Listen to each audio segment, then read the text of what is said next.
Today, I want to speak to the mom who feels disconnected from her teenager and worries she's running out of time to fix it. The mom who lies awake doing the math. How many years until graduation? How many summers left? How many dinners? How many ordinary moments before this season is over? And underneath all the counting is fear. The fear that the relationship won't be repaired in time. The fear that your teenager will leave home and you'll never have the close relationship that you've always wanted. If that's you, I want you to stay with me because by the end of this video, I want you to know something that many parents desperately need to hear. It's not too late to reconnect with your teenager. And the third strategy I share today is often the one that creates the biggest shift in parent teen relationship. Here's the truth that most parents don't know. The opportunity to build a stronger relationship with your teenager doesn't end when they leave for college. It doesn't end when they turn 18, and it doesn't end when they become adults. Relationships continue to be built, repaired, and deepened throughout life. The window doesn't close, it changes shape. It doesn't mean the time you have right now doesn't matter. It does. The ordinary moments matter. The rides, the practice, the dinners, the random conversations in the kitchen. Those moments are valuable because they happen naturally. But if your teenager is still living at home, you likely have more opportunities to connect than you realize. The question isn't whether there's enough time, the question is how you're using the time that you still have. Many moms assume a relationship has to be in crisis before they need help. That's not true. You may be feeling disconnected from your teenager if conversations have become short and transactional. You don't know much about what's happening in their world. You feel like you're constantly correcting instead of connecting.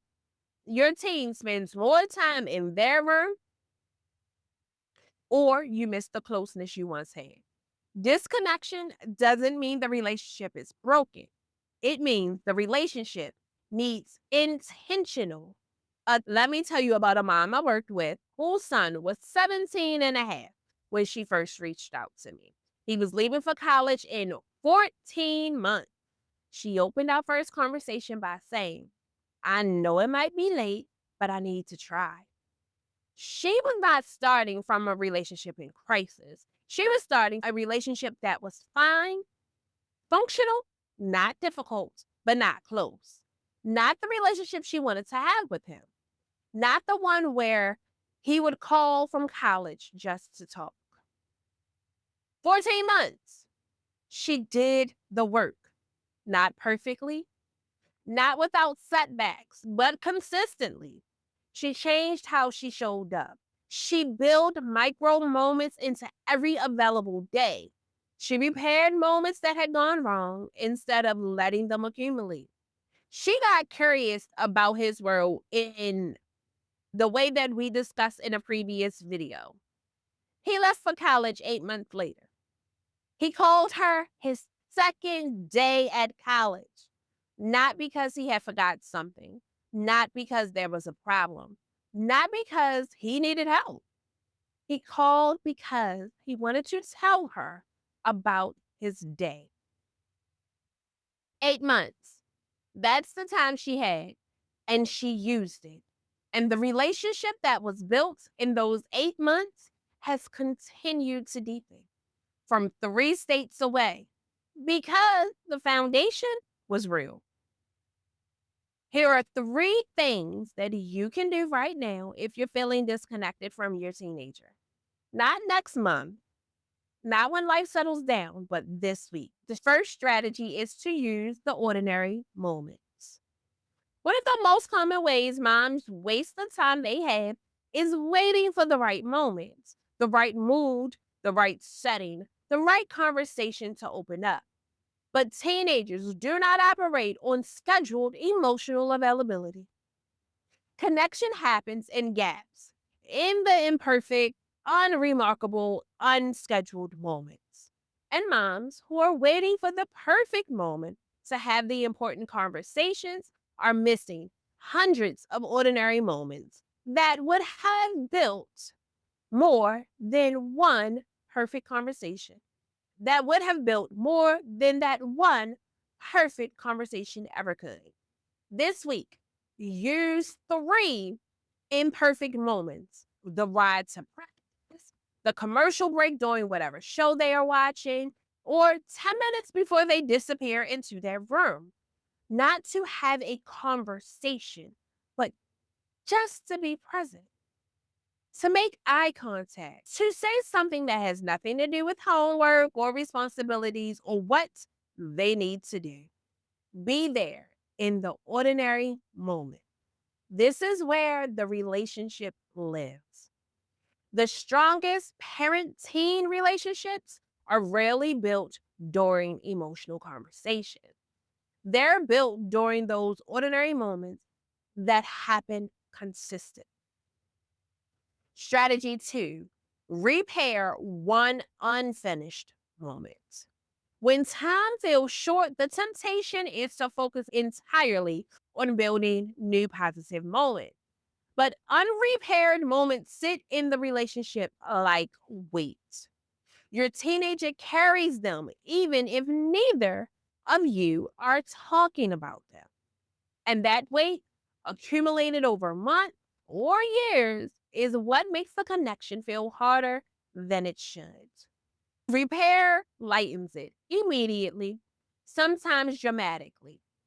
I want you to identify one moment, one conversation, one reaction, or the one thing that you handled harder than you wanted to that has been sitting between you and your teenager unaddressed. Go repair it this week. Not a long conversation, two sentences. I want to come back to what happened. I handled that harder than I needed to. I apologize. That is it. Repair does more in those two sentences than a month of nice moments can undo. Repair is one of the fastest ways to rebuild trust with your teenager. Not perfection, but repair. And strategy three, tell your teen what you want from the relationship. Most teenagers know what their parents want from them. They know what they want from them academically, behaviorally, responsibly. Far fewer know what their parents want with them. That distinction matters. And teenagers cannot move towards something they do not know is there to be moved toward. Find a low pressure moment and say something simple. I just want you to know I want to be someone you actually want to talk to, not just someone you have to live with. I'm working on being better at that. That sentence costs you almost nothing. And it does something that months of trying without naming it cannot do. It makes the goal explicit. It removes the guessing. And it shows your teenager that you are thinking about this, that the relationship matters to you as a relationship, not just as a responsibility.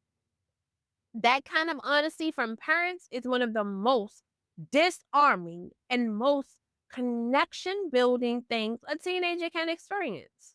Use it. The fear of running out of time brought you to this video. I want to help you turn that fear into action. Not panic, but action. The goal isn't to become a perfect parent. The goal is to create more connection than you have today. And that can begin this week. When you feel like you're running out of time, stop counting. Stop counting summers. Stop counting years. Stop counting dinners and start using the time that you have. Use those ordinary moments. Repair one unfinished moment. Tell your teenager what you want from the relationship, because reconnecting with your teenager isn't about having more time. It's about using the time that you have with greater intention. Think about where your teenager is right now. Literally. Where are they? At school, in their room, with friends, asleep upstairs. They're still here. They're still a part of your life. They're still within reach. And that means there is still time. The relationship is still being written. The story isn't over. You're not too late. You have not missed your chance. And the love that keeps you up at night worrying about this relationship is proof that the relationship matters deeply to you. Now, point that love in the right direction. Start today. The emotionally intelligent teen method was created for parents who want more than peace in their home. They want connection, they want trust, communication, and a relationship that continues long after the teenager leaves. Book a free discovery call today. Tell me about your teenager. Tell me what's working. Tell me what isn't. And let's talk about what your next 3 months could look like if you started intentionally building the relationship that you want. If this video helped you, like it, subscribe it, and share it with another mom who feels disconnected from her teenager. And tell me in the comments. And how old is your teenager? I have a 22-year-old and a 16-year-old. What's one thing you'd love to improve about your relationship? Next week, we're going deeper into teen communication, emotional intelligence, and building stronger parent teen relationships. You're not too late. Start today. And I'll see you guys in the next video.